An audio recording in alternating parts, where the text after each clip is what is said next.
How to change your profile picture in Discord mobile. So hi guys, the first thing that we need to do is to open our Discord account here on our mobile phone, and once opened we can see our messages in here. So below in the lower right hand corner we can see our profile pictures in here, which is the profile link. Simply click on that one.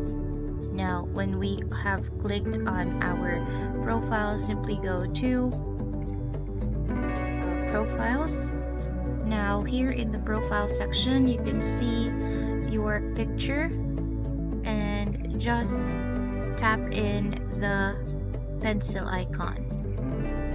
Click on change avatar, allow Discord to access your photos, and here you can add photos of whichever you would like to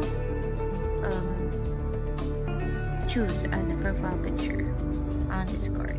So that's about it for today's video. Hope you guys enjoy. Bye!